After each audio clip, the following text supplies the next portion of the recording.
J-E-T-S,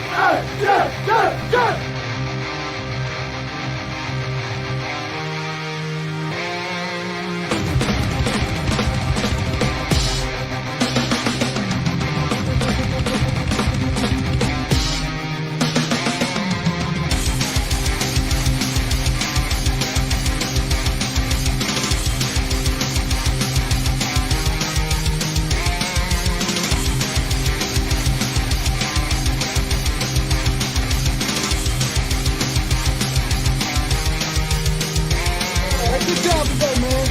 One at a time, and we'll get the job done. Y'all know what to say. On three. 1, 2, 3. and the home of the Jets.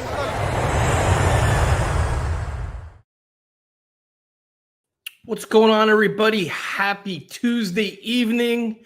I have been looking forward to this show for a week, one full week, because we're going to do the favorite topic for Jet fans, quarterbacks. So we always need one, and it's November. That's what we always talk about in November is quarterbacks because we never have one. But before we get started, Ian, happy Thanksgiving to you and your family. Happy Thanksgiving to everybody watching the show and listening on the podcast networks. Definitely appreciate it. Be very thankful for what we have. Football is just an escape, man. It's but now it's like the holiday season. Just enjoy that time with family. Yeah, man. Speaking of football and the holidays, it just feels insane with the amount of actual NFL games that are just like sprayed all across the schedule. Of course, you have the 3 Thanksgiving games. You have the 1 game on Black Friday. You also have NFL on Christmas now. And then that's not just 1 game, that's multiple games. And I think we're probably going to be getting to the point in the season where they just start throwing games on Saturday too. So, I mean, it's just going to be like NFL. If they're on top of it, Thursday Night Football and Monday Night Football, like feels like it's almost every day of the week. Yeah, it is. So the Jets lost the game to the Ravens. Not going to really dive too much into that because the Jets are what they are now. They're a team that's rebuilding. They're a losing team. 10th consecutive year of losing seasons, 15 years, no playoffs. We know all the stats. I generally don't care about those anymore. Now it's about finding answers. We know Justin Fields isn't the answer. Tyrod Taylor played okay. It wasn't great, wasn't terrible. Okay, you're maybe opening up your offense a little bit.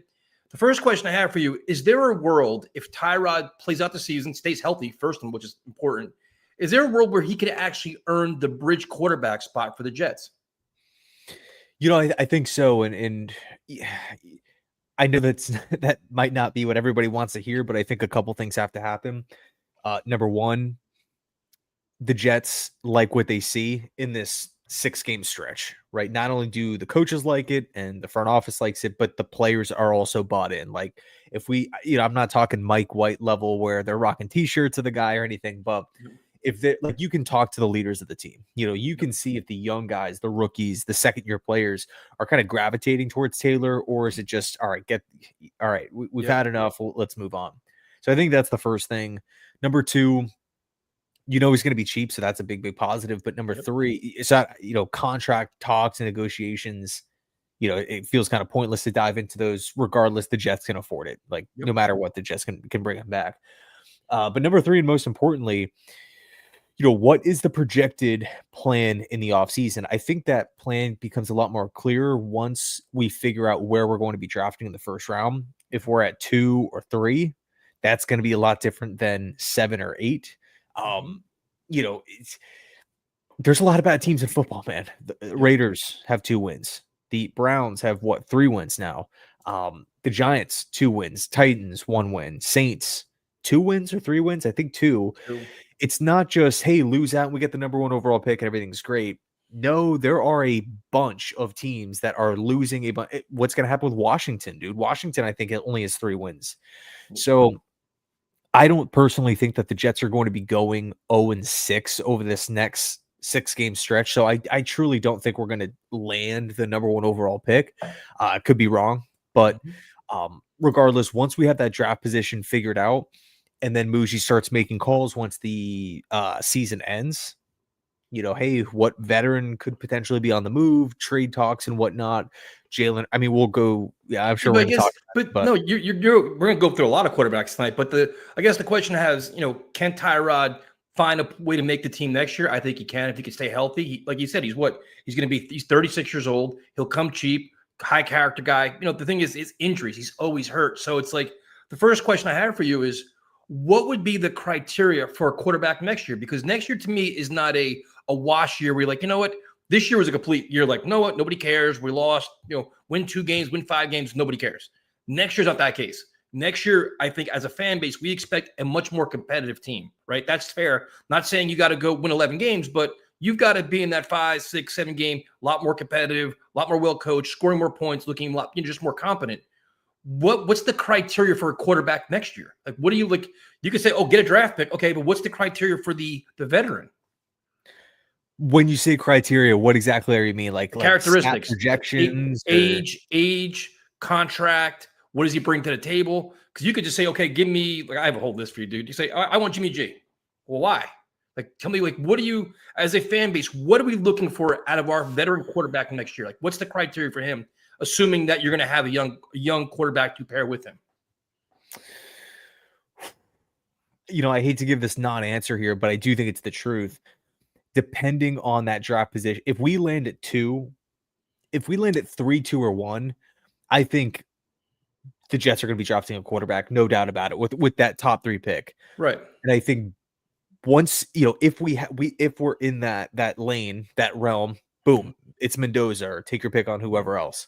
And the reason why I say 3 or 2 is because you're definitely in shooting range of trading up.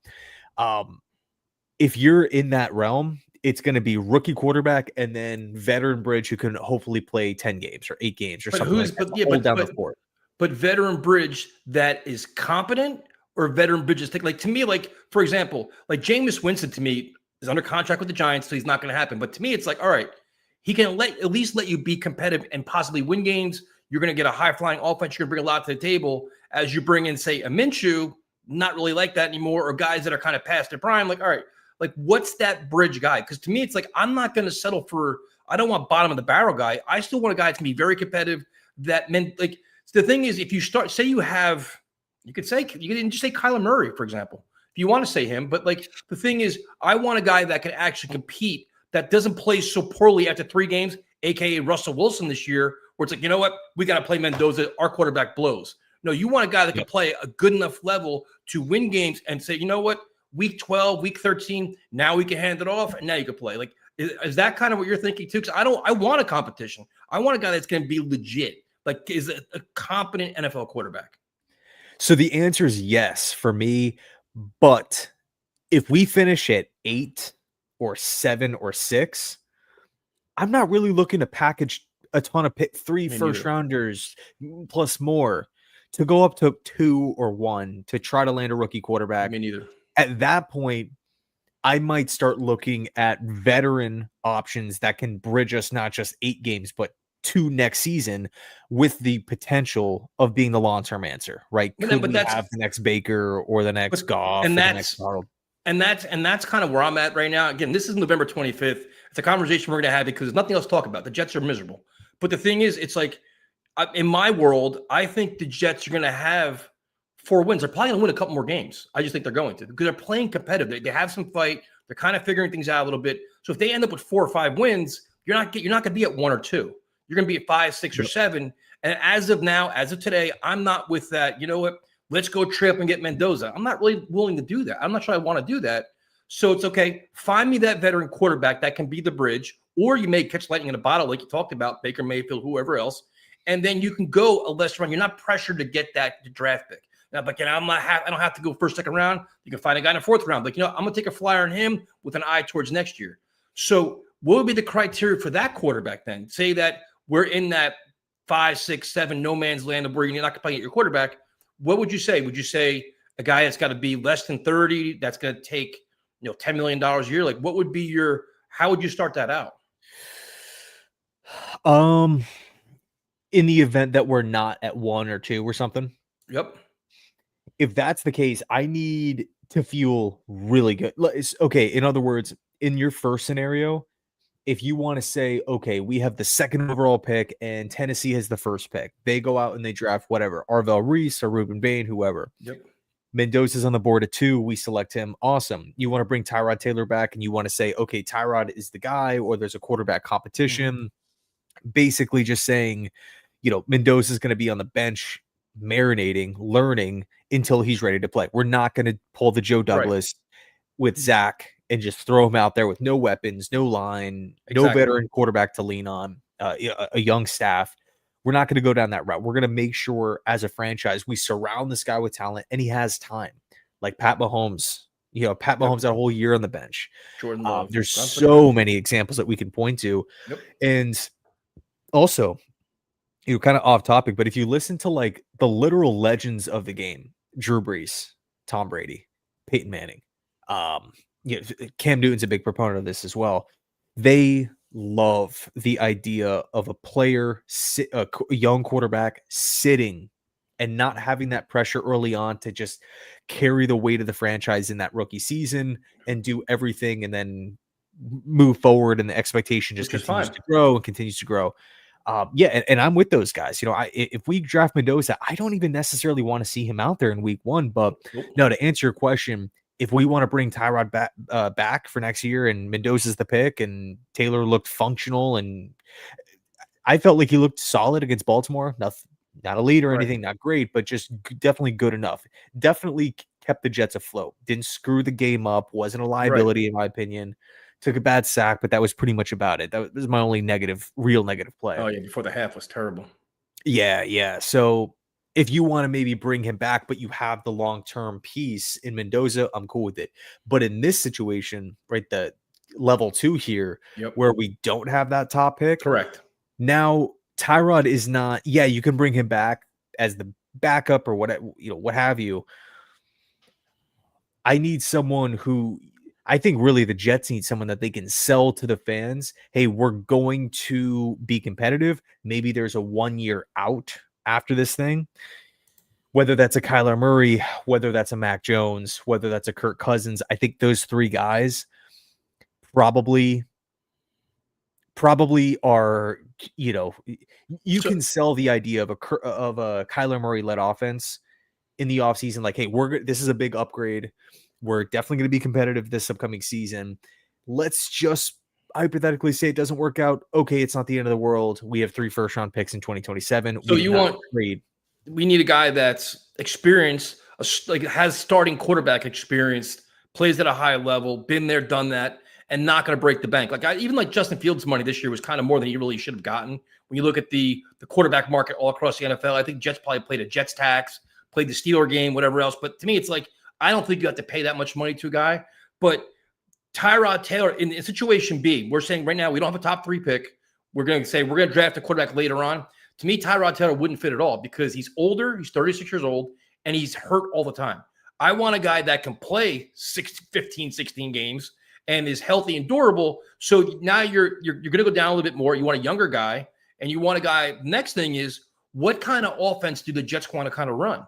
Because you've mentioned Kyler Murray, which we're going to argue about in a minute, but is it when the Jets brought in Justin Fields, we kind of assumed a certain type of offense. And after all these weeks, it seems like he wasn't right fit for this offense because he can't run what Engstrand wants. So do you need that mobile quarterback? Do you want a more pure pocket passer?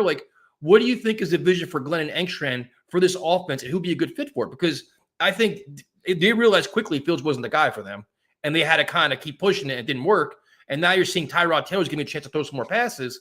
Next year, you think you probably need a more established passer and not this a running quarterback that can throw every 5 plays. Yeah. I think for me, by the way, am I lagging at all? You're good. No? Okay.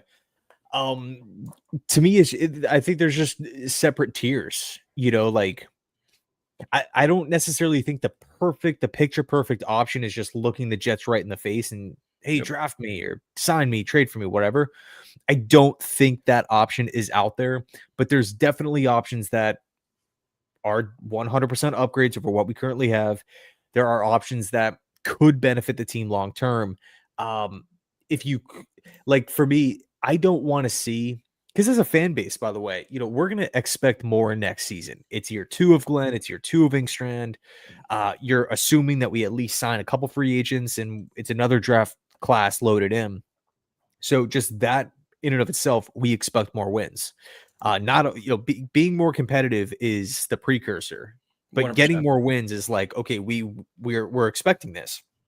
We can't win 4 games this year and then 3 next year. I mean, there are people that want Aaron Glenn fired today. Yep. They want him gone now.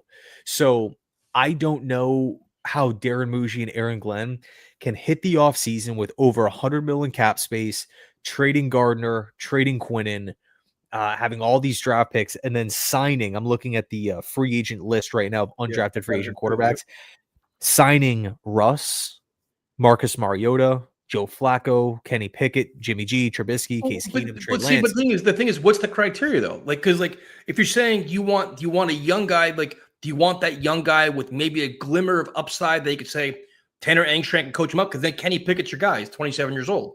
And then everybody's like, well, now Marcus Mariota's doing decent with the Commanders. Marcus Mariota's only 32. Mitch Trubisky's 31. Like it's, you have all these different options. It's kind of like, what is the, you know what I mean? Like, what are you looking for? Like, is Kenny Pickett, is he even established enough? Because he showed a glimmer of hope and then he got hurt.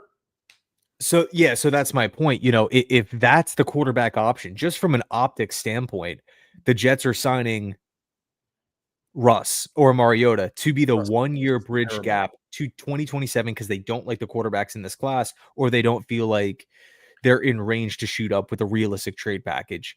I don't think that's going to go over well. And I think the criteria is, I mean, it's really this basic question. Do you think that quarterback can A, hold up for all 17 games, and B, be a benefit or at least a kind of neutral average option at the position? Or is he going to be bottom 3, bottom 5, where we're doing recap videos after each game saying should have had more quarterback play, or Mariota's hurt, or Tyrod Taylor's hurt again, we can't rely on him?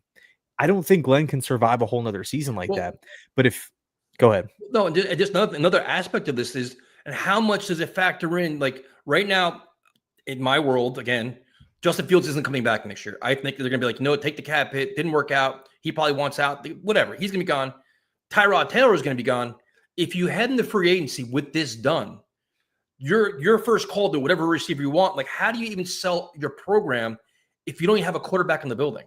Like it's going to be like, well, we maybe draft this kid. Maybe you have that kid. Like, well, all right, coach, who is your quarterback? Who's giving me my chance to win games? I'm going to come here. You're going to pay me a Jets tax. But how am I like, what's your vision to make this team win in 2026? And if you're going to trot out Kenny Pickett, all right, is that going to inspire free agents to want to come here? Like is that a factor for you or no? Yes, 1,000%. Because reality is there's a lot of other teams that are pretty damn good that really need wide receivers. The Bills, They actually signed Brandon Cooks today. Yep. The Chiefs need help at wide receiver. I mean, Jaguars, right? They're not this elite team, but they're right now in the playoff picture. Pittsburgh really needs help at wide receiver. So if you're bidding against all these teams, you need to have something other than money to negotiate with. You have to have that trump card. Boom, I have Josh Allen. Yep. What team has Josh Allen? The only team that can compete with that is Kansas City with Mahomes. The Jets currently don't have that major factor right at this point in time. So here's the positive. Again, the draft order, having that understood is one thing. We'll get to that point, in 6 weeks. But another thing is, if we go down the route of trading for a quarterback, let's throw out, quick four names: Kyler Murray, Kirk Cousins, Mac Jones, Jalen Hurts. Well, that's realistic possibility of. Go ahead. And that's the thing, because if you look at like the names we talked about just now, like, and I see it in the chat too. The only one that does kind of intrigue me a little bit is Malik Willis, because all right, he's young. He's only, what the hell is he's 26 years old. Mm-hmm. In that system where he's learning, he's a great athlete, all this stuff.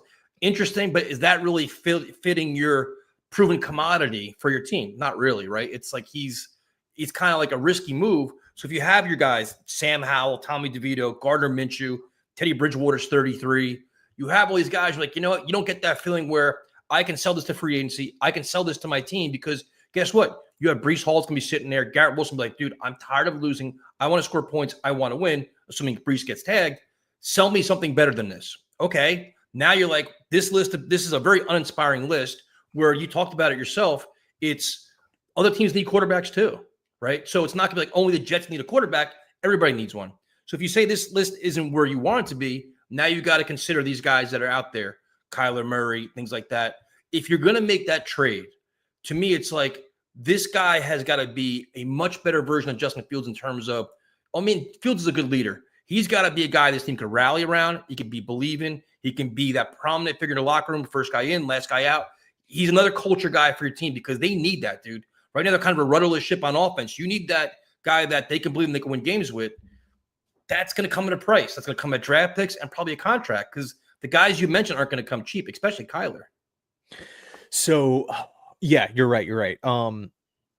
If you go down the route of trading for one of those 4 quarterbacks, and obviously those, 4 kind of range and talent and where they're at in their career, but let's just say, and so the original point that I was going to make, by the way, was free agency opens up mid-March.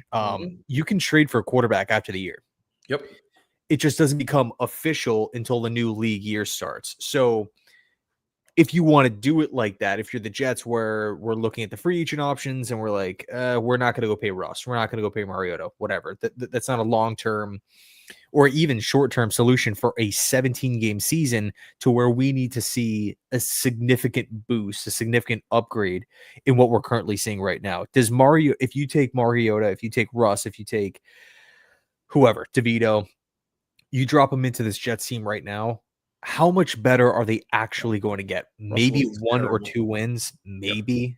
Yep. And the standard's got to be higher than that. The standard's got to be a lot higher than that. This has got to be at least a game manager at best. Got to be at least a game manager and a chance to help you win football games. It's got to you got to be competitive where your quarterback's not holding you back. Like this year can't be this year again. Like, wow, man, we're a quarterback away. Absolutely not.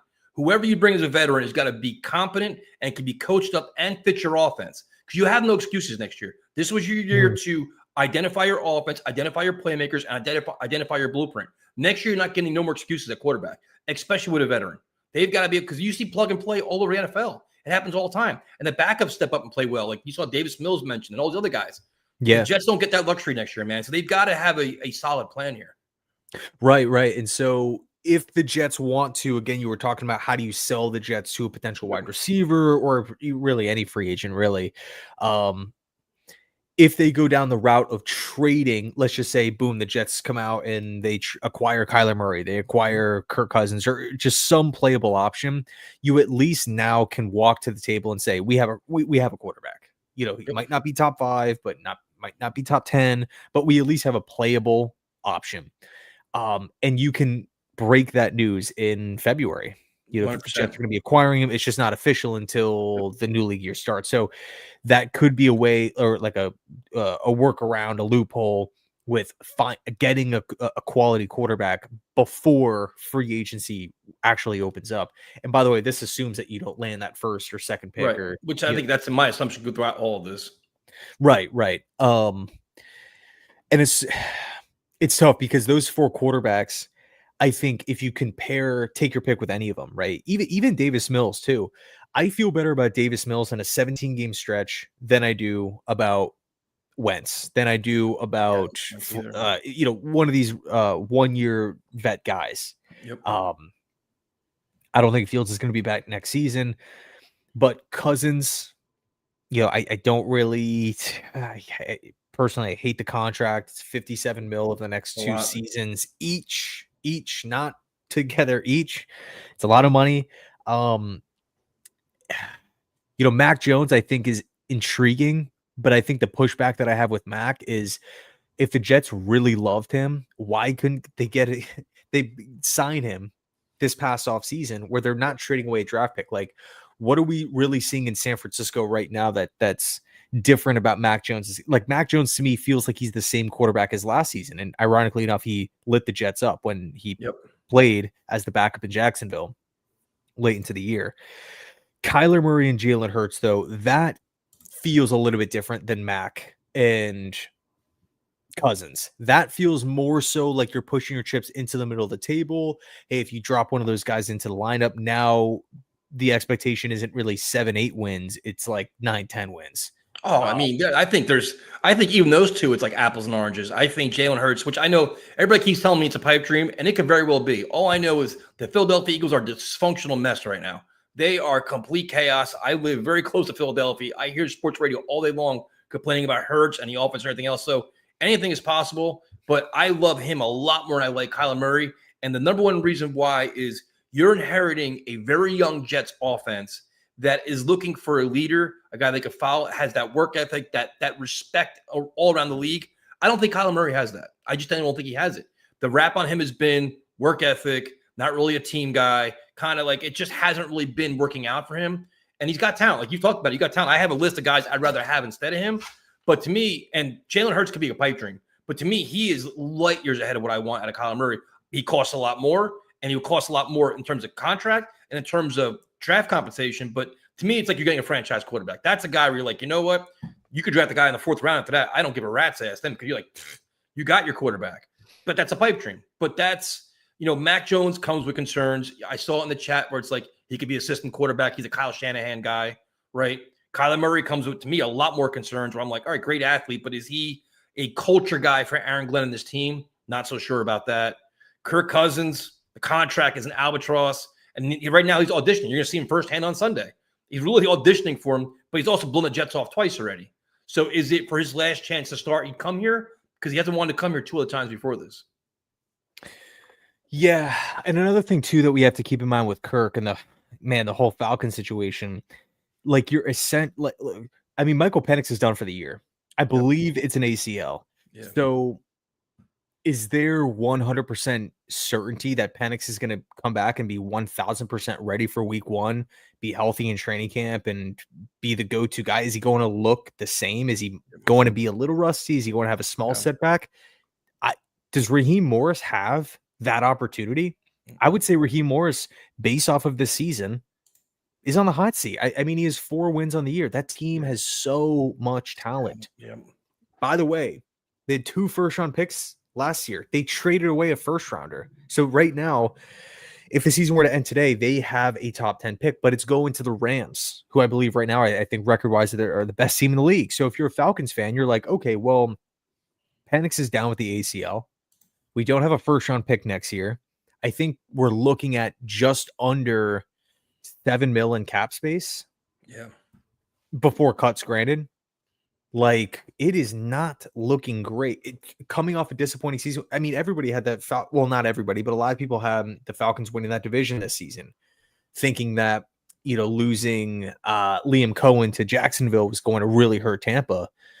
I mean, that down here in Tampa, that was a lot of the talk, right? Like, how does Grizzard do as OC? Could this be the year where Atlanta just really, overtakes Tampa? Obviously, that hasn't happened, but Atlanta has been such a disappointment. Are they now in a position where they're going to be? We're going to be seeing Cousins for the rest of the season, and so this assumes that he plays well. But are the Falcons now going to trade Cousins when they could actually use him in the offseason for reps and to be, maybe the starter for a month or something like that? I'm not sure. So and it's the whole thing with Cousins is, yes, I think he's better than what we have now, but he's expensive. You're going to have to trade something away for him. But that could be,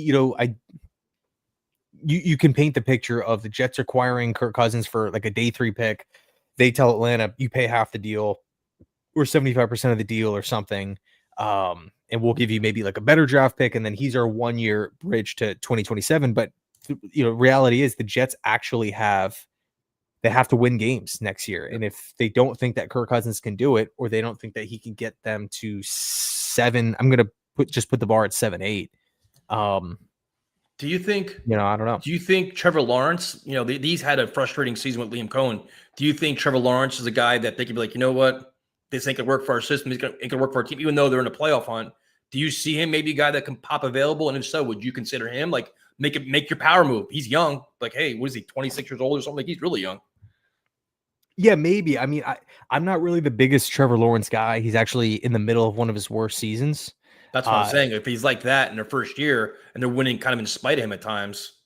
Yeah, I mean, if you just look at the pure numbers, I mean, he has a completion percentage under 60%. Yep. 14 touchdowns to 11 picks.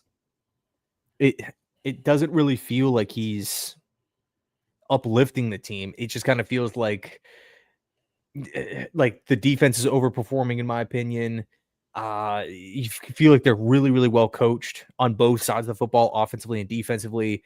But you have these like Jameis Winston moments with Lawrence where he's just launching the ball, making like this crazy decision, I don't know if Lawrence is the guy for me where I'm going to go all in, because another thing we have to keep in mind, Trevor Lawrence is on a humongous deal. Well, that's the thing, but also you can make the argument that it's like the contract is something, but also it's like a change of scenery could help too. Like, like everybody says, I want the next Baker Mayfield, I want the next this and that. Well, you know what? Everybody quit on these guys. So they say the only difference with Trevor Lawrence is he's not getting cut. He has the contract you can inherit. But to me, it's like, all right, would you rather have Trevor Lawrence or Kyler Murray? I got to look at the Lawrence contract. Look at it now. Let's do this. Okay. All right. Yeah. Let's pull it up. I was in the middle of looking up the Kirk Cousins contract, because I know he has a potential out after 2020. Yeah. Okay. Here, I got it. So Cousins right now, he's a $40 million cap hit for 2025. He has a potential out in 2026. $35 million dead cap hit for Atlanta. I just can't see him actually staying on the roster for 57.5 mil. I mean, that's 18 according to Spot Track. It's just under 19% of the cap is going to Kirk Cousins.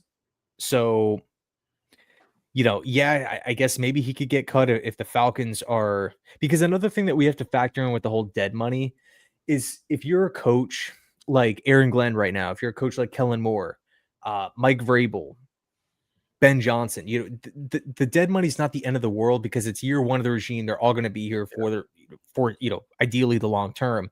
But if you're a coach like Mike McDaniel and you have dead money, if you're a coach like Brian Daboll coming into the season, Brian Callahan, Raheem Morris is kind of the point here.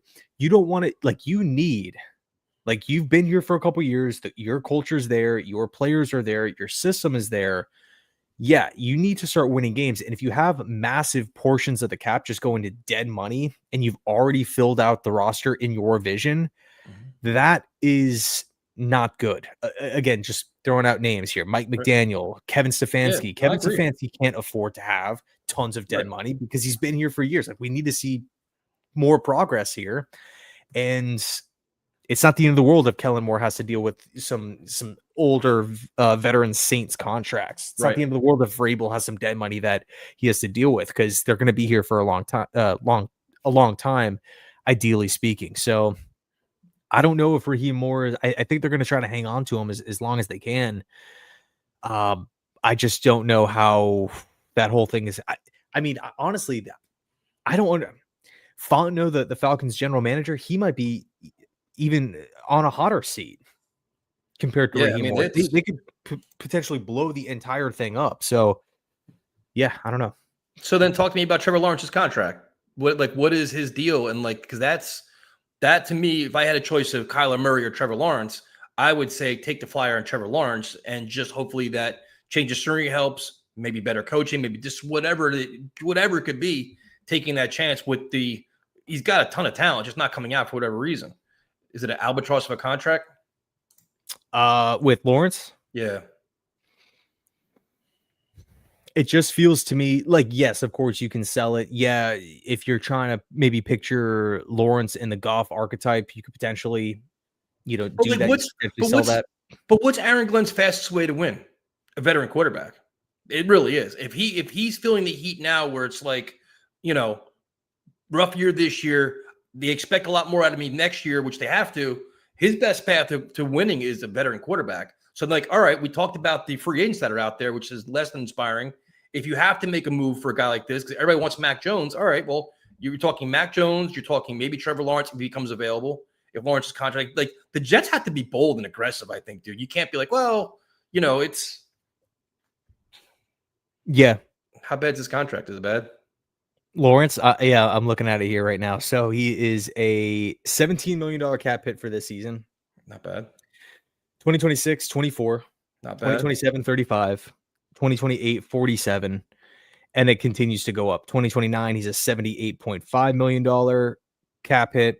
2030, $74.8 million cap hit.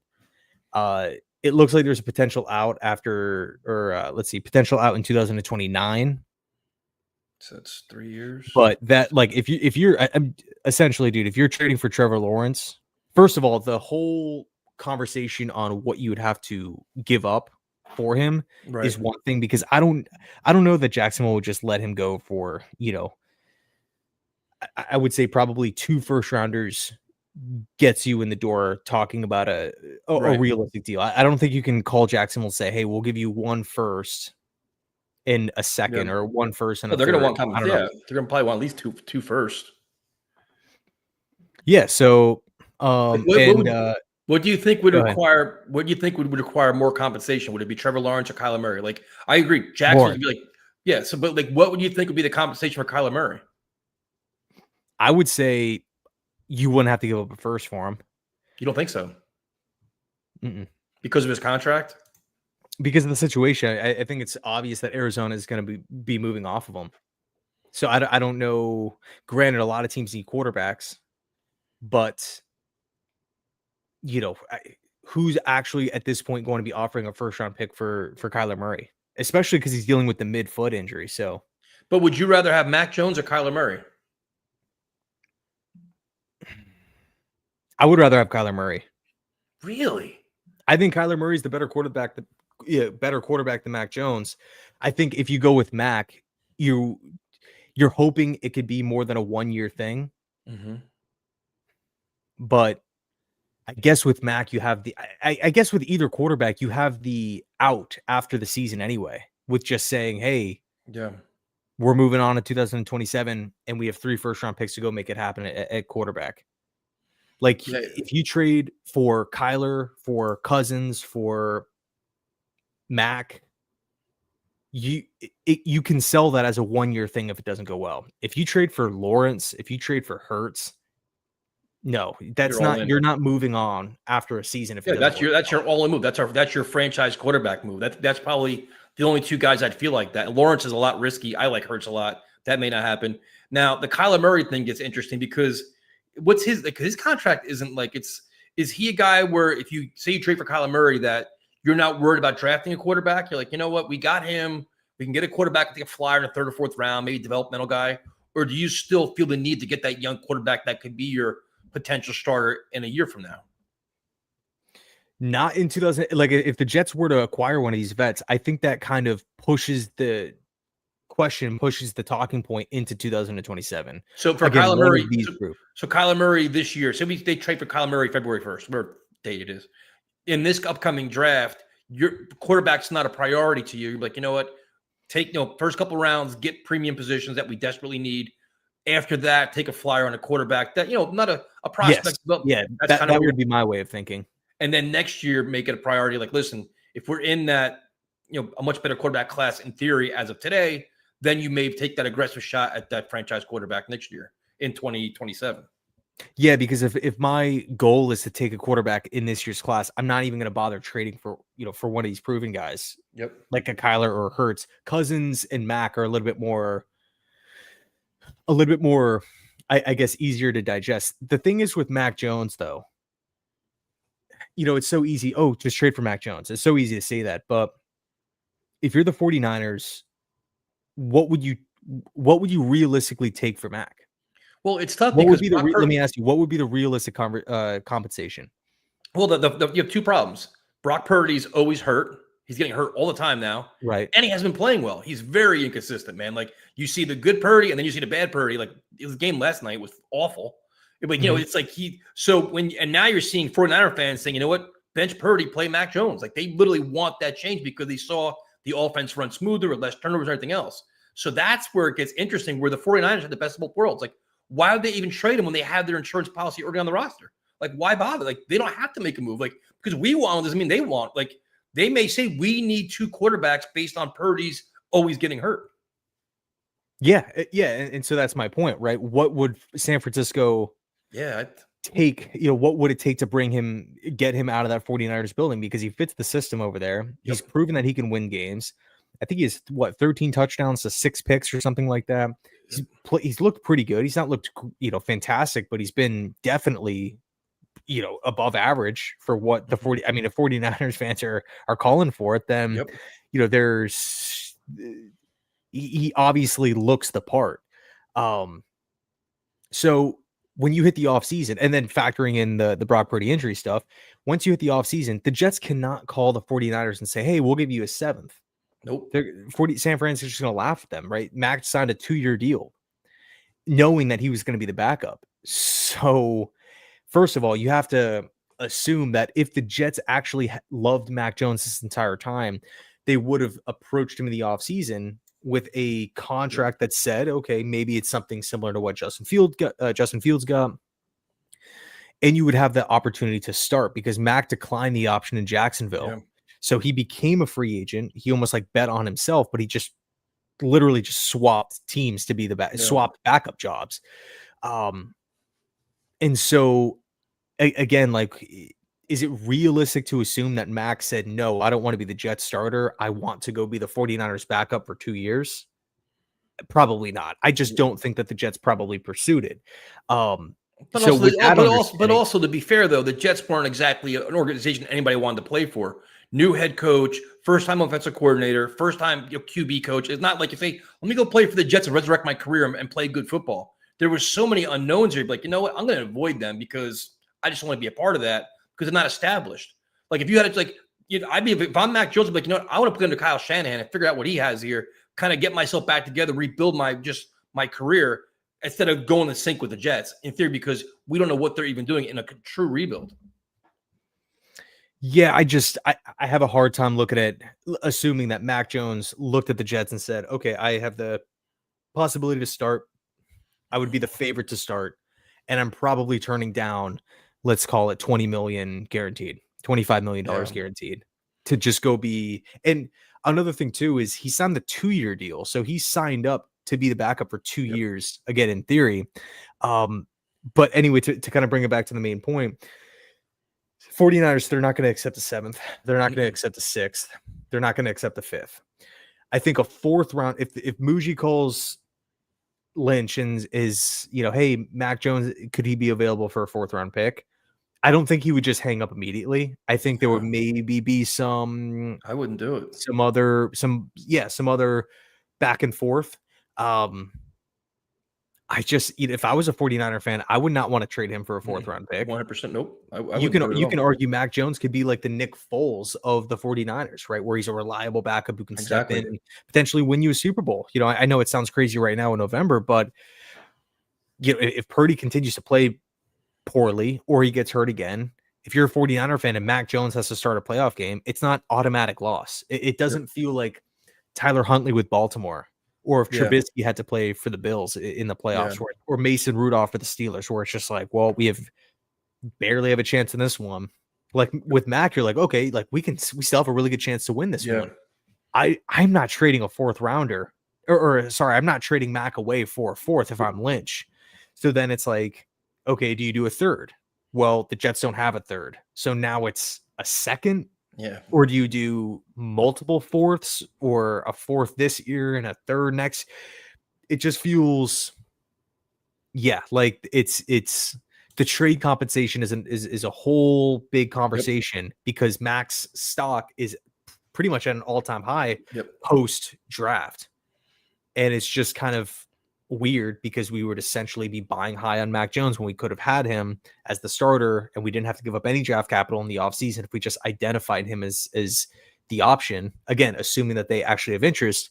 And then the last quick point is, if the Jets have interest in Mac, why wouldn't the Steelers? Why wouldn't the Browns? Why wouldn't the Saints, or any one of these other QB needy teams? No, and that's the whole thing. It's like, it's not like the Jets are on an island by themselves. Like, we're the only team that needs a quarterback. Just help us, and we're going to go on our merry way. No, you're going to have a lot of competition, and the guy's going to want to go there and kind of embrace the challenge of the Jets, which makes this really interesting. So now the Kyler Murray thing, to me, we've been joking around this for a couple of weeks and going back and forth. And last week you said, give me 20 quarterbacks better than him. I have 16 slam dunks that I know are legitimately better than him. But then you have a group that are kind of in that weird zone where it's like, all right, is it like you can assess the quarterback, Kyler Murray, but it's like you're trying to assess him also being the best fit for the Jets, which makes it kind of interesting because it's like, all right, how does he go in there? So just say, for example, like would you consider, like, just say, for example, is Bryce Young, a really young quarterback and then the best of games, is he better, do you think, than Kyler Murray? Like if you want him for the Jets, like if I had a choice of Bryce Young or Kyler Murray, I'd probably say Bryce Young just based on potential. Well, something I think that we do have to mention, somewhat of like a caveat here, is that the perception around these quarterbacks does change. Because if I were to have asked you in March, most people, the majority of people would have said Kyler. Yep. If I would have asked, hey, is Daniel Jones a top 32 quarterback? Most people would say no. Exactly. That's where it's the gray area now. Exactly. Yep. Yeah, but if you were to ask, hey, is Daniel Jones better than Kyler Murray right now? Some would say yes. Some would say no. But I think kind of the other side of the coin here is, even though Daniel Jones right now might be better than Kyler Murray, who's to say Kyler can't be better a year from now? His second chapter can unfold. Think of like when Goff went to the Rams, his reputation was shot. When Baker, he was bouncing around. But the reputations were never what Kyler Murray has, though. Like Goff was always a very respected guy. He was always very respected. Kyler Murray doesn't have that same label, man. As of like, I've been doing all kinds of research, man, like trying to figure out, like finding all different articles and the coach speaking and everything else. And the work ethic thing always comes up. And that just drives me insane. And that's the one thing that's non-negotiable. First in, last out. You got to be the leader of this team where Brees Hall rolls up and guys are in the office for 2 hours already studying film. Like that's the kind of guy I want, especially with this culture Aaron Glenn's kind of changed. You can't have a guy half-assing things and taking shortcuts. I'm like, you know what? My natural talent's going to win the game. You trust me. No, we're not going to trust you. You just got, we got hurt, but like you weren't playing well with the Cardinals. You know what I mean? So it's like, that's where this is kind of difficult for me, where I understand what you're saying. And I appreciate what he could bring to the table, but that off the field stuff, the stigma around him really, really bothers me, man. So do you think in any sort of realistic world that could change, that he maybe feels like he has a chip on his shoulder now leaving Arizona because they're kicking him to the curb for Jacoby Brissett? Do you think he's cut, or do you think he has to be traded? I think he probably I don't think the Cardinals have to do anything if they don't really want to. I think the writing's on the wall, though, man. It's pretty much obvious now. Even the injury was kind of convenient, but I think they're ready to move on from him now. Yeah, I would have to take a look at the dead cap. I believe it is pretty big if the Cardinals were to cut him this offseason. Ideally, they would trade him for a minimal package. Not ideal for the Cardinals, but ideal for the Cardinals financially, but not draft haul wise. That is just something that a team is going to be buying low on Kyler because of what's been going on. And Jonathan Gannon, by the way, to kind of bring this back to what we were talking about before, Gannon is another one of these coaches that can't afford $50 to $60 million in dead cap, just allocated. You have teams operating, in the NFL with a full on roster where you have everybody contributing, and you might have some extra space in the middle of the season. That's all well and good. Like look at New England, for example. Yeah, they have some holes, but they have so much space. The Cardinals have a bunch of holes. You're going to want every dollar that you possibly can in free agency, not really including the draft, because I don't really think you should be like attacking the draft so desperately where you need like to hit in every single round. Is Gannon really in a position to take on all that cap space, or sorry, all that dead money, and just say, well, we need all these positions, but we can't go out and do it. We can't go out and sign all the players that we want in a very pivotal year. Because if Gannon doesn't win next year, he's gonna be on the hot seat. Yeah, I would say he's on the hot seat right now. I mean, how many wins do the Cardinals have? 3, 4, something along those. Yeah, I think it's 4 wins. Disappointing. Yep. And this is not Gannon's first rodeo. He's been here for a couple of years now. So with what you're saying, basically, with the selling point for Kyler Murray is the compensation may not be as much because they're kind of stuck. They're like, in theory, stuck with him where they don't want him anymore, but cutting him will completely destroy them. But they may say, listen, we'll take a 5th round pick and whatever else just to get him out of here and we can move on, go our separate way. So for him, it's like you're getting potentially a very good quarterback for minimal compensation, but the contract. That's how you're looking at it? Yeah, and I'm not saying Kyler Murray is the end all. Like, he's the guy. He's the number one option for me. I'm just simply pointing out the obvious, which is people's reputations and people's careers can change. We have numerous examples of that. And I'm posing the question, is it impossible for Kyler Murray to is it out of the question that he cannot bounce back? Yeah, and that see to me, it's like if I'm taking that chance, I'd rather take that chance on a guy like Trevor Lawrence, who again, I know it's a different situation, but like where Trevor Lawrence isn't that potential problem where you're like, oh man, does he care about the game of football? Does he love playing football? Is he a leader? Like he's vested, he's just struggling, as opposed to Kyler Murray, where you can get those flashes, but sometimes the juice isn't worth the squeeze. You know what I mean? Yeah, and I for what it's worth, Lawrence and Kyler are both upgrades over what we currently have. Yep. And I do think whether, if the Jets go down either path, we would be in a better position next season, assuming we also have first round picks and whatnot.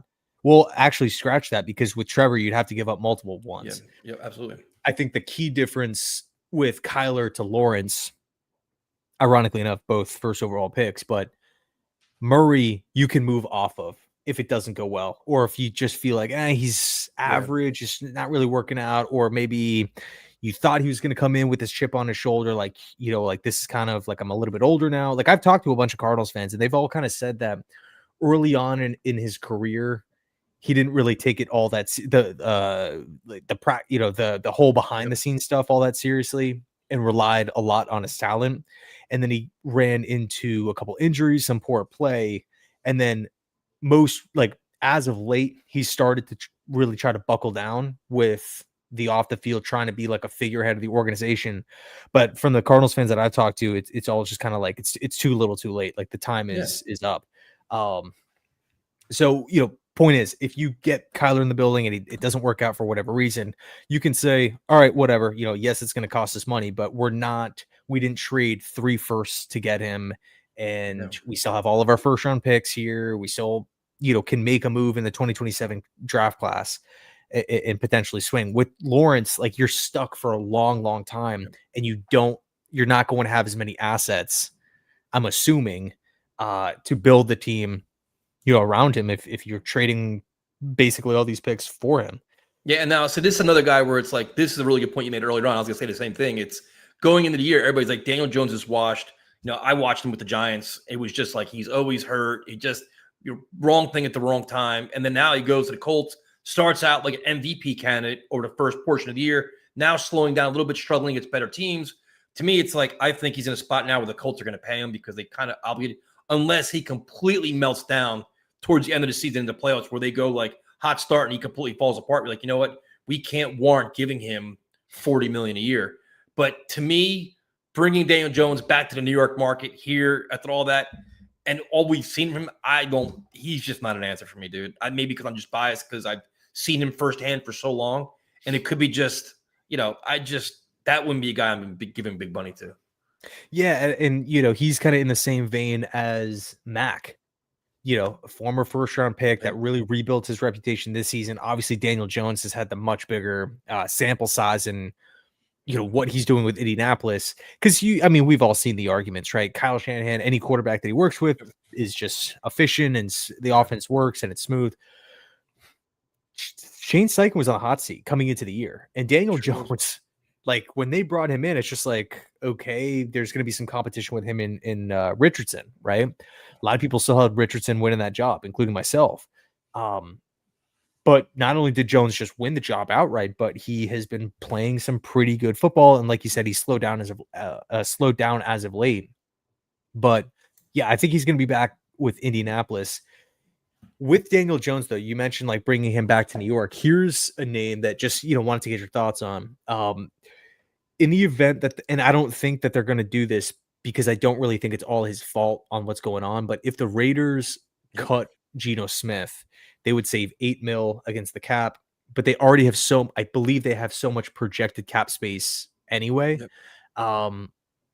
Is that something that Pete Carroll would, because if you listen to Pete Carroll in press conferences, he literally says like Geno Smith has no chance. Like he's like the offensive line needs to play better. Like it has been horrible. Yeah, Chip Kelly was a nightmare. Chip Kelly was awful, dude. Yeah, fired midway through his first season with the Raiders. Now they're back with Greg Olsen. They traded away Jacoby Myers. Like it feels like a very like this team should be rebuilding, but they're trying to win now with minimal talent. But in the event that Geno is just outright released and we don't have to trade away a draft pick for him, would you have any sort of interest there? The thing is, I think he wouldn't come back here. I think he went through the New York experience. He went through like the ugly left when he left, and the fans were pissed, and media roasted him. Where it's like, I think he'd be a legitimate good bridge quarterback though. That's the kind of guy where you have him. He's serviceable. He's competent. He could play at a high level. We saw it. I think the Raiders are just a complete disaster right now. But I just don't think he'd come back here. But that's the kind of guy we're like, all right, that's 2 years of good competitive football while you groom your young kid. That'd be like the best. Like that's like a better version of like having Jameis Winston. He's better than Jameis, you know. Mhm. But I just don't think he'd ever come here, which is the problem, you know. But that's kind of where I'm at now. I mean, there's like an interesting question too. It's just like, who's better right now, Geno Smith or Kyler Murray? Well, Kyler gives you the upside. I think But Geno probably gives you the more stable, stability from a leadership standpoint 17. and I got stuff 3 like more to that. get. Say it again. That's number 17. I got 17 guys better than him now, so I'm getting up there now. Well, let me ask you again, like, and funny enough, Geno Smith was kind of the Daniel Jones, Baker Mayfield story originally. You know, when you think about his career, like kind of leaving the Jets, becoming a backup, bouncing around, Chargers, Giants, and whatnot, backed up Russ for a while, and then got his chance, and then really rebuilt his career. I mean, if you would have suggested in 2015, Geno Smith can be a solid option in 2025. People would be like, "What are you talking about, man? Like he's this guy's a career backup. He's still young too." Yep. So, how can this guy be a for sure? I mean, Tyrod Taylor started his career out as a backup, ended up getting an opportunity in Buffalo. So I don't know. I don't want to. It feels strange to me looking at both Joneses, right? Mac and Daniel, looking at Geno's story, looking at Darnold's, looking at Baker. A lot of people wrote off Bryce Young as a complete bust. I would find it very weird just looking at Kyler and saying like, yeah, that guy has no chance.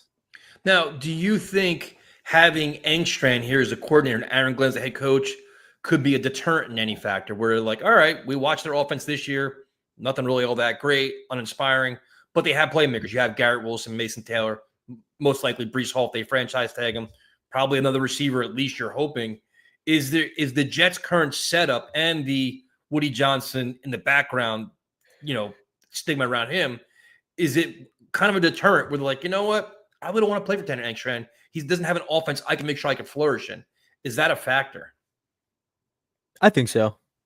But what the counter to that is, well, they have to sign somewhere, and every one of these bad teams. Well, every one of these bad teams has some sort of skeleton that they have to. Yeah. Like what's another team? Cleveland.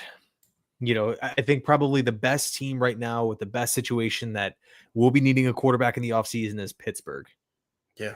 So, but Pittsburgh will not be finishing with the top 10 pick.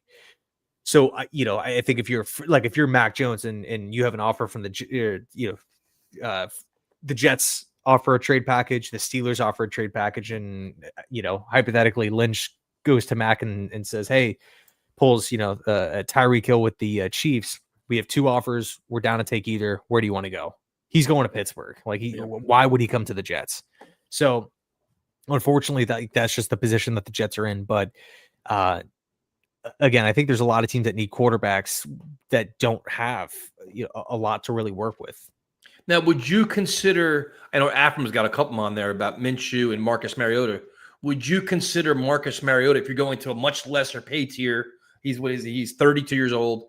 Do you consider him an upgrade from Fields where you'd be like, all right, listen, he's a legit bridge guy where you know what you're kind of getting out of him? Is it an upgrade from Fields where it keeps you competitive while you groom a young quarterback? Or is he more like a guy that you're worried in 4 games, everybody's going to get benched, and we're going to be like back to where we are right now, just scrambling again? Who is the name you kind of Marcus Mariota.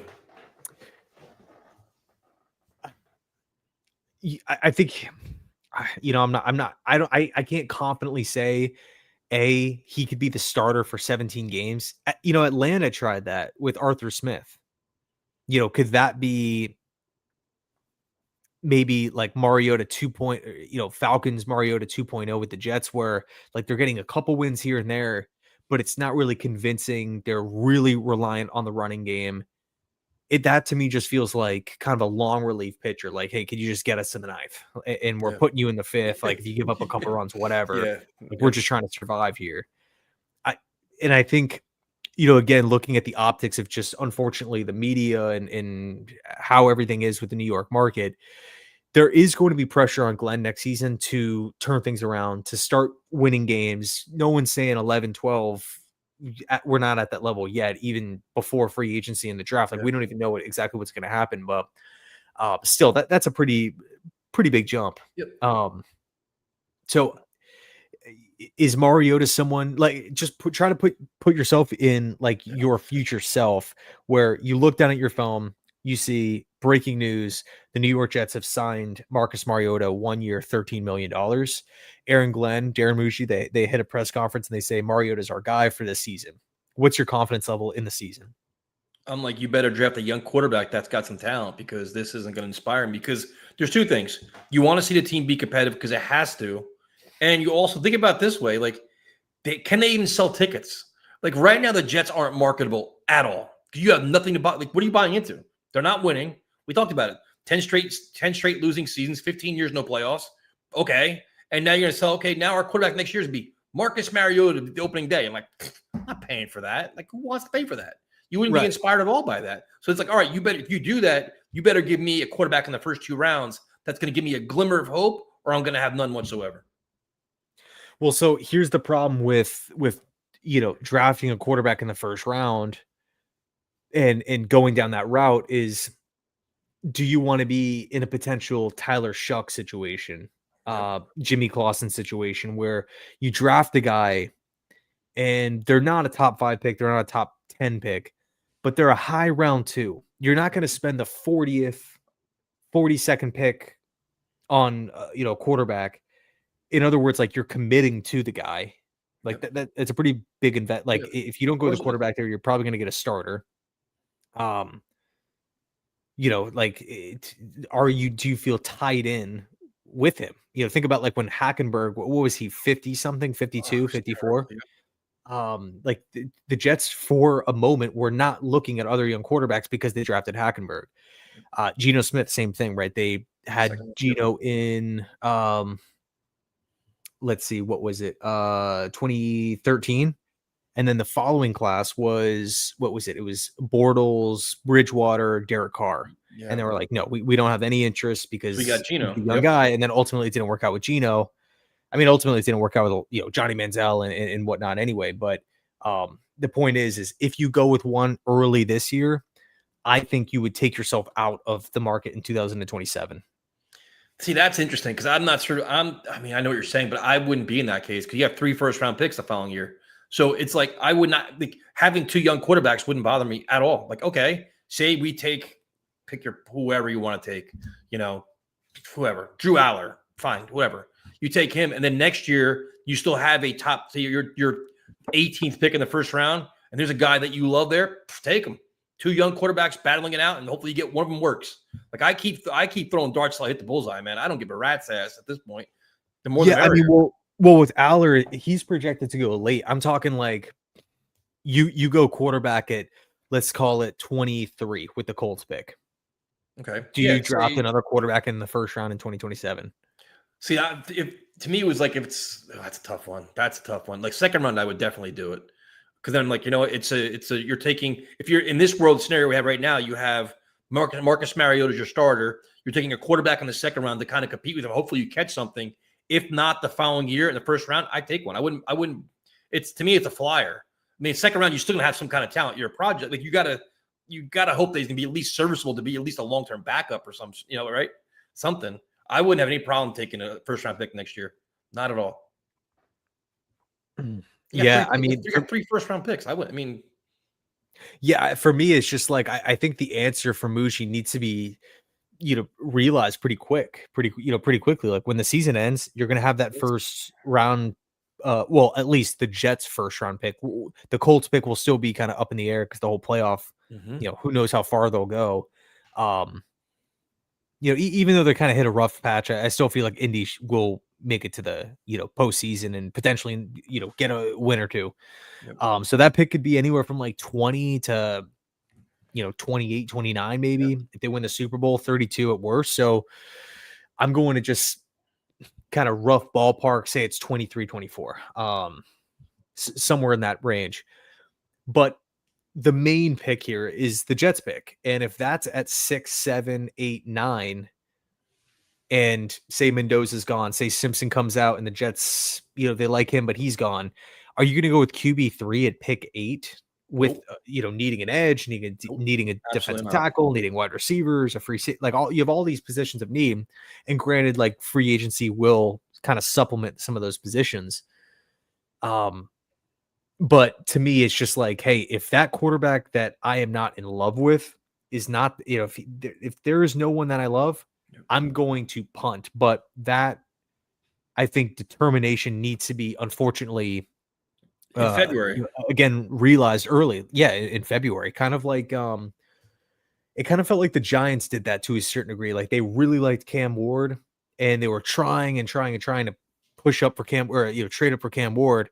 And the Titans were like, no, like they went, like, you feel like Tennessee made their decision with Ward before free agency because of the moves that they made. They went all, bringing in offensive linemen and whatnot. Very win now moves for Tennessee in kind of setting them up to try to give the rookie quarterback help. Once, to me at least, once it kind of felt like the Giants weren't going to land Cam Ward. Yep. It was like, okay, just BPA. We're not going to reach on a Shador. We're not going to take Dart at 3. We're just going to go BPA and try to figure it out later, and not overdraft the value. But, another thing to mention too is it's November. Combine hasn't happened. Private workouts haven't happened. Pro days, Senior Bowl. Like there's going to be some draft day risers for sure. Like, well, even the college playoff games. Once the college playoff games play, and these guys are all playing in that too, you're going to say, okay, now you're on the big stage against a very good team. How do you perform in those big moments? Which is a deciding factor too, depending on how much stock you put in that. Which gets really, really interesting. Who goes back to school? Which every day goes back and forth with Dante Moore going back, coming out. Ty Simpson now not playing his best football. So it's so many things going into it. But the more we talk about all these quarterbacks, it makes you think that the Jets really have to have their act together once this offseason starts, because the quarterback position, I mean, they either got to be aggressive and bold or have a really good contingency plan, because it's kind of slim pickings. Look at the list. Look at the guys we talked about today. Like, there's no slam dunk name. You're like, that's our guy. There's none of that. It's like, you're trying to pick your poison that's going to get you through the year, or maybe find like lightning in a bottle somewhere, but there's nothing. It's a very uninspiring list, man. Yeah. And so, really, like, in other words, like if that quarterback is not there, that you don't love him in 2026, and like the goal is to draft one in 2027 in like the hypothetical great quarterback class. Say Dante Moore does go back to school, say Julian Sayin decides to come out, and I mean there's a long list of other prospects, but say that is the plan. Well, you have to survive the season first. And is Carson Wentz, is Jimmy G, is Mariota going to keep you afloat for 17 games? I don't know. Yeah, and the thing is, like, I don't hate Mendoza. Yeah, I like Mendoza a lot, man. I don't hate Mendoza, but if we're sitting there at 6 or 7 down there, I'm not so sure I'm ready to mortgage my draft for him, because the Jets aren't one player. He's got to be an elite slam dunk talent. And the one thing that makes me nervous, and this is something because I just have Woody Johnson PTSD at this point, is the Jets right now are completely irrelevant. They can't win. They can't sell tickets, and they are a complete nightmare. Woody Johnson wants to sell tickets. What sells tickets? Flashy moves. Can he hold himself back, being like, you know what? Let me trust football guys making football decisions, trust their vision, let them go through their plan, which may not include Mendoza. Aaron Glenn may say, you know what? I'm going to go wide receiver my first pick, defensive end my second pick. We'll get a quarterback later on. We're building our foundation. He's talked about it endlessly in these press conferences where it's like, we're building something here. It's going to take time. We need the pieces. So if you want to hold the ball to 2027, will Woody Johnson even tolerate that when his team is completely unmarketable? And that's something that maybe he will. History says he doesn't do that. He gets impatient, especially after this year, which is completely dreadful. That makes me nervous too, to be honest with you. Yeah, but you got to imagine that Woody, I would assume, probably signed off on trading Gardner and Quinnen. Yeah, which are and two okay, big which is names. fine. Everyone has the jerseys and stuff like that. And so, for him to move off of guys like that, and the main return here is draft picks, which are literally in the future. I just don't like, from Woody's perspective, like if you're okaying that, if you're greenlighting that, and you're understanding, okay, well, these draft picks are in the future, we have to see that through. Right, but you give them, okay, I bought into these moves. It makes a lot of sense. Sauce, Quinn and gone, fine, But now it's like my return on my investment's what? You're taking a crapshoot at a quarterback, and I have them to lose more games next year. Like you've got to have. It kind of makes you wonder if they already have an idea of who they want based on the moves they made. Like, listen, we made these crazy, these bold trades with an eye towards next year. We're going to do this. Just hang on. We have an idea what we're going to do. I'm just trying to figure out who that player is, because I'm not so sure it's going to be a rookie quarterback. I just don't think it is for some reason. Yeah, I don't think so. I don't think so either. I think maybe we roll the dice on one of the later round guys. I think too. I don't think it's going to be in round one, man. I just don't. I don't think so either. I don't think the Jets are going to be trading up in this year's draft. I mean, the Browns right now, they need a quarterback. It does, because I like Shedeur Sanders, that. But I don't know if Stefanski likes Shedeur Sanders. Doesn't seem like it. What exactly is going to happen with the Raiders? What exactly is going to happen with the Saints? Could Pittsburgh potentially try to shoot up to the draft? Unlikely, but you can definitely debate that. I don't, and for what it's worth as well, like there's still 6 more games left. What happens? Like you were talking about Trevor Lawrence before. What happens if Jacksonville just completely they almost lost to Arizona because of his interceptions? By the way, yep. What happens if they bottom out? They pull like a Pittsburgh Steelers or whatever, and they just exactly miss the playoffs or something. They get 1-5 over the next 6 games. Like the fans, the optics again around Lawrence might be get rid of this guy. Absolutely. And the conversation about trade package could be a lot lower than what we're talking about, right? 3 first rounders, something like that. So no, that's exactly what I'm looking for now. It's like I just get this weird feeling that Aaron Glenn's fastest way to win is going with a veteran quarterback, not like these guys are talking about, not friggin', Sam Howell. It's gonna be somebody better than that. And I'm like, all right, what teams around the league have a kind of like a possible turbulent situation? Eagles, my pipe dream. I take Jalen Hurts in a heartbeat. But Trevor Lawrence, like Liam Cohen, like, listen, you know what? I'm winning in spite of this quarterback. This isn't the guy I drafted. This isn't the guy I wanted. I have my vision of the guy I want. I want to draft my guy. Okay. They can be on so that's what I'm trying to find, like quarterbacks all throughout the league. And everybody keeps telling me Mac Jones, and I keep telling you, I don't think he's gonna be available. I just don't think it, to me, it wouldn't make any sense to do that. So he's already off my list, so it's just, I like Mac Jones, dude. I like Mac in theory, but I don't think he's available. If you're talking about like a second rounder for Mac, like, do you not like second rounders are so valuable? You could have had him for nothing this offseason. And if it only takes you 7-8 games, I mean, how many games has Mac played in this season? I think 7. Yeah, something like that. It took Derek Muji 7 games for 7 games in San Francisco, working with the weapons that they have with that coaching staff, for you to say, "Oh, I'm sold. We got to move a second rounder," when we maybe didn't even have interest in the first place. I don't know. And the one name I didn't mention, I left him at last for a reason, is Joe Burrow, which is a name that everybody loves to talk about. I absolutely love Joe Burrow. Love him as a player. Dude can't stay healthy. And I think he has his dream location. He has his favorite, like, he's so close to Jamar Chase, T. Higgins. He's from there. Like, I think he's just so happy there. I don't think he wants to leave. Like, I think that's just, unless the Bengals say, we're blowing this up, we can't win with him because, he's never healthy and we're just going to go in a different direction. But then that's Zach Taylor's job too. Then, is he willing to risk his job? Or give him a chance to risk his job by getting rid of Burrow? Yeah, I mean, I think there's just no chance with Joe Burrow actually being traded. Another thing that we'd have to factor in. Not only would Joe Burrow have to publicly come out and request a trade, but the Bengals would. They're not even trading Trey Hendrickson, by the way. They would have to come out and honor that, move him. And then you would assume that Burrow would probably want to sign off on the team that he's going to. If you're a team in the Jets, you're like, that would probably have to be one of the biggest trade packages of all time. I mean, you're literally trading for a top 4 quarterback in football in the middle of his career. that is going to be a massive package. And the Jets are already a bad team. So you're going to be trading tons.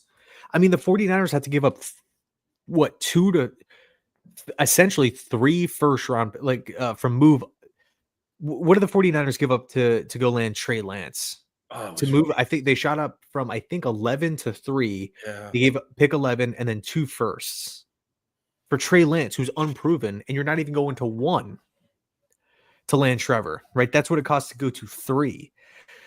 So if you're talking about trading for Joe Burrow, that is going to be absolutely massive. And the Jets right now have a lot of needs. Again, wide out, interior offensive line, could use linebacker depth, free safety, edge, D tackle. Dude, there's a lot. And I love Joe Burrow, but I'm not making the point on why the Jets shouldn't trade for him, because if Burrow's available, I'm doing it. But I'm saying from Burrow's perspective, why would I want to go to the Jets if they have to blow up their already not so great situation? Exactly. I mean, it's kind of like a lateral move. Yep.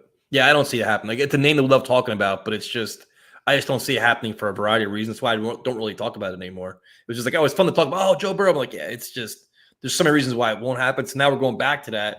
And it just and the thing everybody's talking about, it's like this end of the season can be so much. It's gonna be so interesting for 2 levels. The pro games, it's like, all right, let's see how these guys are. The guy rising, surprising people. Is a guy falling apart that's gonna get cut or traded? And then with college football, it's like, all right, you have all these guys playing. Are they going back to school? Are they going to end the season healthy, which is important? And how do they play in these big games too? Which is, there's so many things can change over the next 2 months, which is crazy. And the Jets are in a situation where they got to monitor everything, because they're in the kind of they're in that, they could be in no man's land if they pick 6 or 7. They're going to be kind of in that weird, it's like, all right, now what the hell do we do?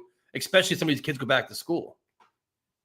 Yeah, dude. I mean, bottom line is, let's just say that happens. Because, I mean, look, I think this weekend against Atlanta is winnable. We play the Miami Dolphins. We play Saints. The Jacksonville Jaguars, the Saints, right? I could see the Jets going 2-4 over the 6-game stretch. Sure. That's not crazy for me to. Nope. I mean, we've had multiple. We've almost beat the Broncos. We almost beat the Steelers. We almost beat Carolina, right? All pretty good teams. Baltimore's score didn't look great, but we were at least we showed some positives. The Brees Hall fumble, he scores a touchdown there. That game gets really interesting. Yeah. What is that? It cuts it to 3, I think. 3. Yep.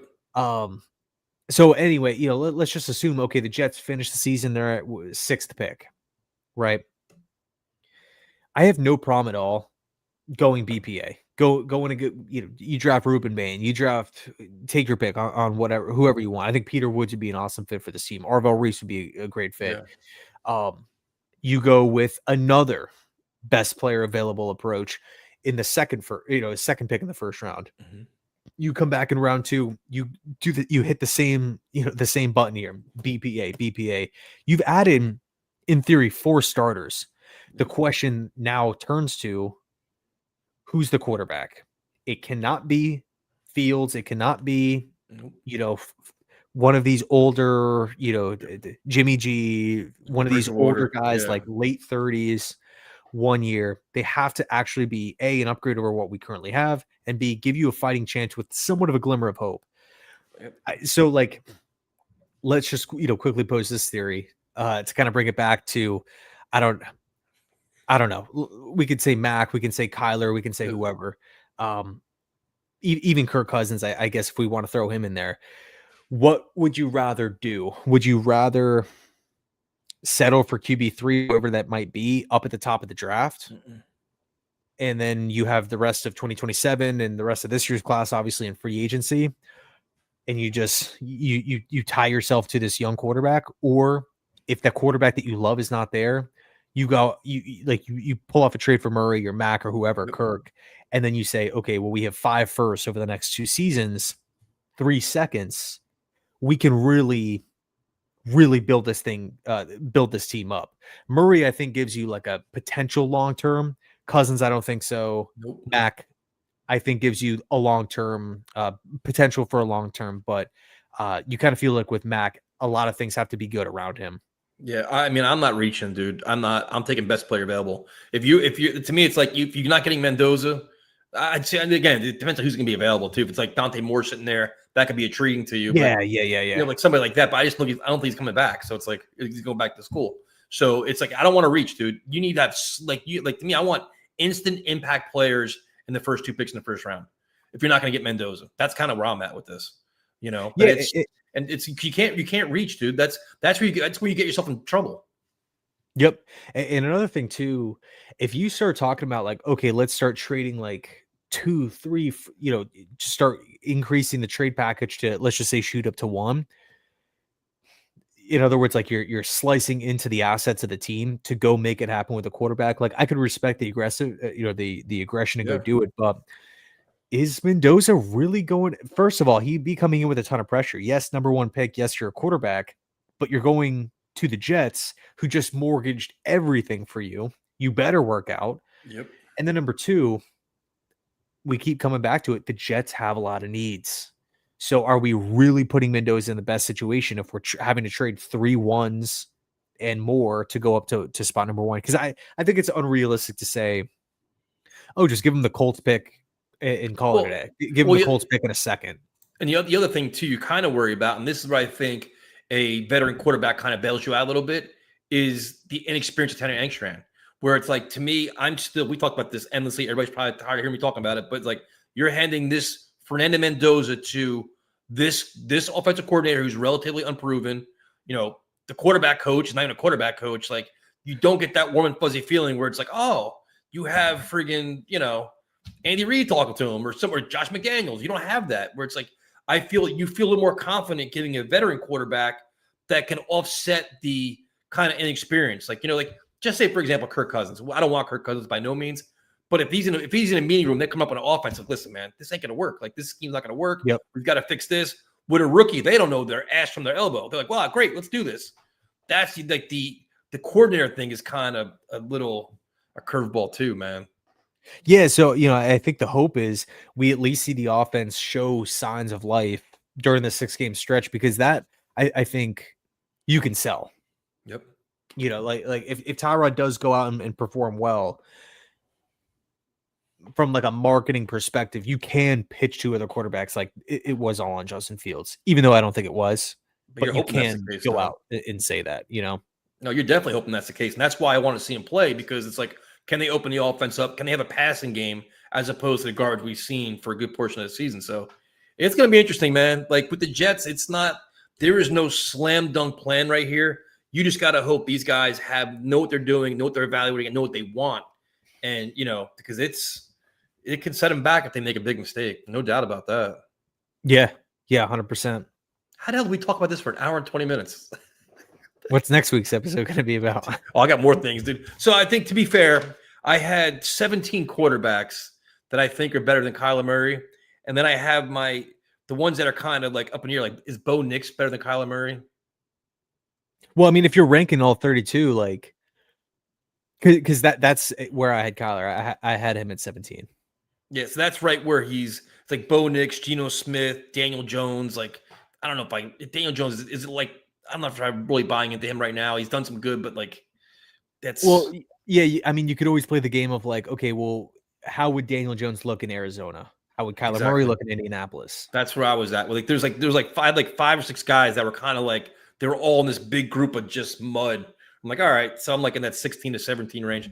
But I think the X factor for me with Murray, which makes me not want him, is just the perception around him bothers me. I just don't think this Glenn with that hardworking blue collar mentality, Kyler Murray fits that. It'd be the media would have a field day with it. They'd literally have a field day with him. Be like, oh, did he go to meetings today? Did he practice? How late is he there? What time did he get here? You could see it. Rich Simeon probably has 5 articles written already today.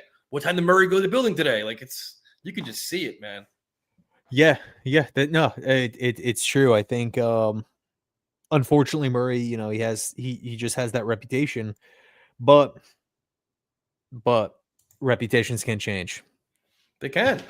And you've changed my reputation. I used to always come off as negative. Now I'm a positive guy. I'm finding answers. Finding solutions. Let's go. Are you impressed, dude? I have a whole list here. I have a list of you can't see it, but I have like a page of quarterbacks we're going to be talking about now. Did you rank them like 1, 2, 3, 4, No, or I did just you kind of jotted, I just jotted them down. Like I went through like all the players I like. I'm like, yeah, that's definitely better, definitely better. And I'm like, oh man, Ian's right because this guy's kind of close. And this guy's kind of close. I'm like, that guy, like Aaron Rodgers is like he's all right at this stage of his career. He's probably better, but for the Jets, terrible. Not going to happen. He probably wouldn't be a good fit. He's not a long-term answer. You know what I mean? So it's like he's kind of off the list. So it's I mean, Rodgers, just there's a lot of screens, a lot of yards after catch, quick passes. in Yep. Pittsburgh, quick passing and stuff. The big numbers he's pretty good in, right? The yards, touchdowns and stuff. But if you watch a Steelers game, there's a lot of quick checkdowns. Just it's not dump it off. Yards after catch, right? Mesh, quick slants, pass over the middle of the field to Metcalf and stuff like that. Not overly, in my opinion, overly impressive. And it's also, you're projecting into 2026. So Rodgers could retire. And so, he wouldn't be one of the starting quarterbacks.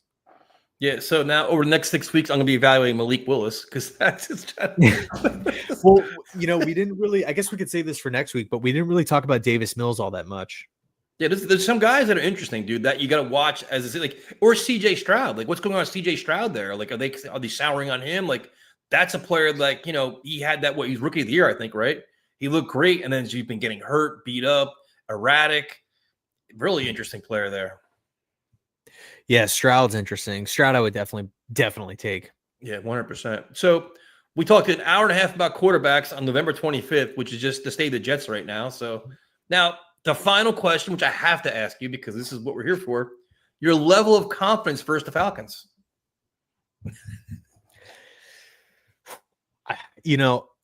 Part of me feels really, really good about it, So do but I. a part of me is just like, if we can't get after the passer and Kirk is just standing back there and throwing like he has protection, it could be a long day. I'll call it right in the middle. I'll say 5. Yeah, I have a feeling the Jets win this game. I do. I just have a feeling that they're just it's all gonna pay off, and they're gonna. Where's the cat? He keeps looking at it. Yeah, I actually had to bring Luna to the vet today, so she's sleeping somewhere. Probably mad at you. Is she all right? Yeah, so she, long story short, like inflamed bladder. So having a tough time going to the bathroom, and we got some medication for her. So yeah, just kind of in like the wait and see mode for the next like 3 days. Where's the goat? Yeah, I have a goat. You heard him? No. This is what it's come to, man. This is what you miss. I gotta ask, how and why did you pick that up? Actually, my girlfriend got it for me. Where did you get it? My girlfriend got it for me because she said, I love goats, dude. I love goats. I want a goat so bad, but if you get one, you have to get 2. So my friend's got a farm. I'm literally gonna try to buy a goat because I want one. I think they're just awesome animals. Mm-hmm. So then she gave me this because it's just the sound just cracks me up. You ever see them faint when they run? They faint when they get scared. They just drop they just drop down. No. Oh, you got to watch goats, dude. They're hysterical. So she gives me. I have that. I have a sheep too. Look, what is this thing? Got the Let's Talk Jets farm going on. This is what happens when we're a lost season like this. Dude, I got to entertain myself. 2 wins, yeah. It'll just bring anything. Anything is on the table. So thank you guys for joining us. We definitely appreciate it. Happy Thanksgiving to all of you and your families. Enjoy that time. This is great holiday times, a great time to spend time with family and friends. Don't worry about the Jets. They'll be there next year because they're not here this year. Happy birthday. Happy Thanksgiving to you too, man. Yeah, dude. You too. Have a good night. We'll talk to you next Tuesday on his channel where I'll have a whole nother topic to talk about. There'll be nothing to do with this year's team. So it'll be exciting. J-E-T-S,